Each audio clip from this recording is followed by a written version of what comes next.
Šis super mini ekskavators ir spējīgs arī iespraust no augšas.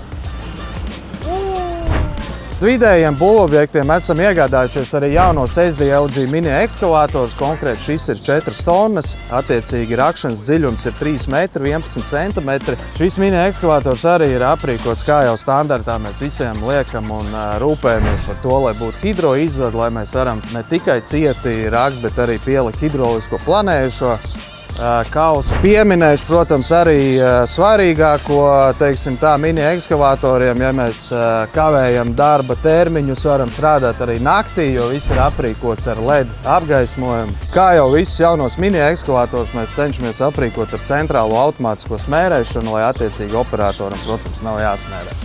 Lai ērti varētu pārvietoties būvobjektos, šis mini ekskavators ir aprīkots ar 30 cm platām kapurķēdēm, 45 cm augstumā, tā kā varam diezgan dziļos dubļos pabraukāties un tiksim ārā.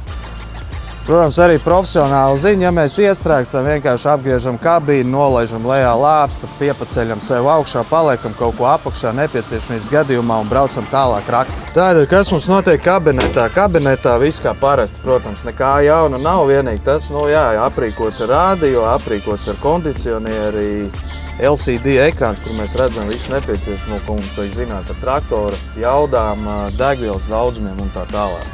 Tā mini ekskavators ir aprīkots ar āmurīti apgāšanās gadījumā, lai izsist stiklu. Protams, tas mums nekad nebūs nepieciešams, bet, vajadzīgs viņš ir. Ja arī tev nepieciešams mini ekskavators rakšanas darbiem, pieņemsim 4 tonnas, zvani man, zvani Storentam, nogādāsim.